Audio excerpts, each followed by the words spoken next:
nucleic acids, the DNA. First, the contents, chemical composition of DNA, structure of DNA, and DNA as hereditary material. Chemical composition. DNA के students अगर हम देखें तो DNA is also called as the deoxyribonucleic acids. इसके simple way deoxyribonucleic acid इसीलिए कहते हैं कि क्योंकि it is made up of deoxyribonucleotides. जो न्यूक्लियोटाइड्स इसमें deoxyribonucleotide they are making the DNA molecules.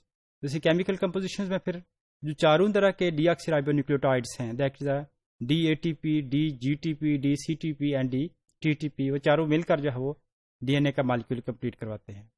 अच्छा, यहाँ एक चीज़ बड़ी क्लियर है, DNA खुद एक बहुत ह्यूज साइज मॉलिक्यूल है, लेकिन इसकी केमिकल कंपोजिशन को अगर हम देखें तो केमिकली DNA काफ़ी सिंपल मॉलिक्यूल है, because it is made up of only 4 types of nucleotides.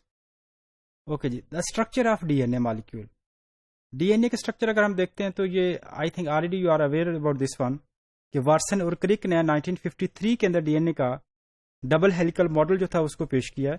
DNA का डबल हेलिकल मॉडल अगर हम स्टडी करें तो ये कहता है कि basically DNA is made up of 2 strands of polynucleotide chains.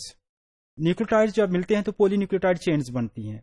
2 polynucleotide chain एक दूसरे के अराउंड रैप होती हैं और इसकी रैपिंग से एक डबल हेलिकल स्ट्रक्चर, हेलिकल कहते हैं जो टर्न होती हुई बल खाती हुई चीज को हम क्या कहते हैं, हेलिकल फॉर्म है, जैसे स्प्रिंग है जिस तरह से. तो इस तरह से ये हमारे पास एक double helical structure of DNA है. अब अगर डबल हेलिकल स्ट्रक्चर को देखें तो दोनों जो DNA के स्ट्रैंड्स हैं वो एक दूसरे के अपोजिट चलते हैं. हमेशा DNA के एक स्ट्रैंड को हम लिखते हैं 5 to 3 एंड. 5 to 3 एंड का मतलब ये है कि जहां 5 लिखा हुआ एक्चुअली वहां फॉस्फेट ग्रुप मौजूद है, और जहां 3 एंड है इसका मतलब यह है कि यहां हाइड्रोक्सिल ग्रुप ऑफ शुगर मौजूद है. तो 5 एंड पे हमेशा फॉस्फेट होता है, जबकि 3 एंड पे हमेशा हाइड्रोक्सिल ग्रुप है. DNA की बैकबोन को अगर आप देखें तो इसमें बैकबोन ऑफ DNA जो है it is made up of sugar and phosphate, sugar phosphate, sugar phosphate. तो ये किस तरह से जो है वो चेन है. दोनों स्टैंड्स को अगर आप देखें दे आर एंटी पैरेलल, एक 5 to 3 में चल रहा है तो दूसरा 3 to 5 डायरेक्शन में होगा. इनकी जो डायरेक्शन है वो एक दूसरे के अगर एक फॉरवर्ड में है तो दूसरा इसके इनवर्स में चलता है. अब DNA के दोनों स्ट्रैंड्स के दरमियान जो लिंक है, जो बॉन्डिंग है, वो it is due to nitrogen bases. Nitrogen bases क्या करते हैं, एक दूसरे के कंप्लीमेंट्री पेयरिंग करती हैं. Guanine always pairs with cytidine, यानी गोनोसिन को अगर हम देखें, गवानीन नाइट्रोजन बेस है, इसका न्यूक्लियोटाइड क्या कहलाता है, गोनोसिन कहलाता है. तो गोनोसिन जो है वो साइटोसिन का नाइट्रोजन बेस, जो साइटोसिन नाइट्रोजन बेस है तो न्यूक्लियोटाइड साइटिडीन कहलाता है. तो simply गोनोसिन nucleotide will pair with cytidine. इसी तरह से थाइमिन नाइट्रोजन बेस का जो न्यूक्लियोटाइड है उसको हम कहते हैं thymidine.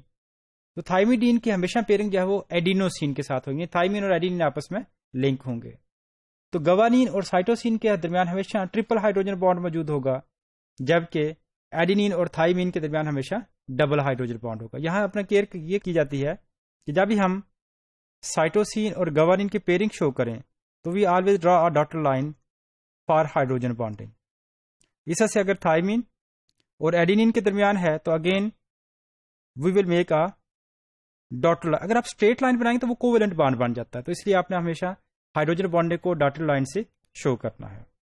Role of DNA as heredity material. DNA control all the activities of a cell. तमाम सेल की एक्टिविटीज को DNA बेसिकली कंट्रोल करता है, क्योंकि सेल को अगर हम देखें, सेल में 3-4 मेजर टाइप्स जो बायोमॉलिक्यूल्स की हैं, proteins, RNA, DNA, carbohydrates and lipid molecules.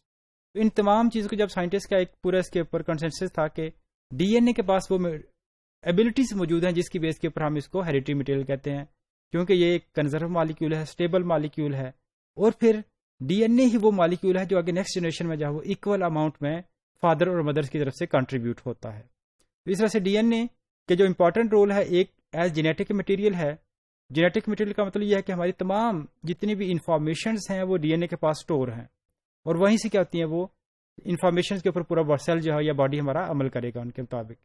Same is the case जो आप पेरेंट्स से जो करेक्टरिस्टिक्स आते हैं ऑफ स्प्रिंग्स में, यानी फादर और मदर से जो ट्रेड्स, जो करेक्टरिस्टिक्स उसके यंग वन में मुंतकिल होते हैं, वो वाया DNA होते हैं.